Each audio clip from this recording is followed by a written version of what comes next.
দেখি বাৰু খাওঁ খাওঁ লাগিছেনে আপোনালোকৰ? ৰ'ব, বনাবলৈও শিকাই আছোঁ। নমস্কাৰ, মোৰ নাম অয়ন আৰু মোৰ ঘৰ শিৱসাগৰত। আজি অলপমান কাম থকাৰ বাবে শিৱসাগৰলৈ গৈছিলোঁ।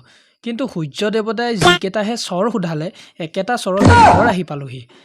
ৰ'ব, টাউনৰ পৰা আহোঁতে খালি চৰকেইটাৰ বিষটো কমাবলৈ এটা বস্তু লৈ আহিছিলোঁ। পেকেটিং দেখি আকৌ বেলেগ বস্তু বুলি নাভাবিব। মানে আমাৰ ঘৰৰ সদস্যৰ সংখ্যাটো বেছি যে কোন তলকত কাৰ পেটত সোমাই থাকিব তাৰ একো ঠিক নাই। বাৰু ব'লক, এইটো টিকা ফটা ৰ'দৰ পৰা নিজৰ শৰীৰটোক অকণমান ঠাণ্ডা পেলাবলৈ মেংগ' শ্বেক এটা বনাই লওঁ। পিছে মোৰ আকৌ এইটো ফেভৰেট শ্বেক। বনাবলৈও যে সহজ, বেছি একো কৰিব নালাগে। আমখিনি ধুনীয়াকৈ কাটি লৈ জাগটোত ঢালি দিব।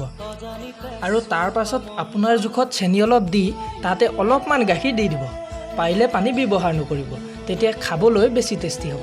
আৰু যদি ঘৰত থাকে তেনেহ'লে ড্ৰাই ফ্ৰুটছ অলপো এড কৰি দিব। সকলো বস্তু দি লৈ মিক্সাৰটো অলপ সময় চলাই দিয়াৰ পাছতে আমাৰ মেংগ' শ্বেকটো ৰেডি হৈ গ'ল। এতিয়া ধুনীয়া গিলাচ এটা লৈ তাতে জুচখিনি ঢালি ল'ব আৰু তাৰ পাছত বেলেগ এটা আম এনেকৈ কাটি লৈ জুচখিনিৰ ওপৰত দি লৈ তাতে পাইপ এডালো দি দিব।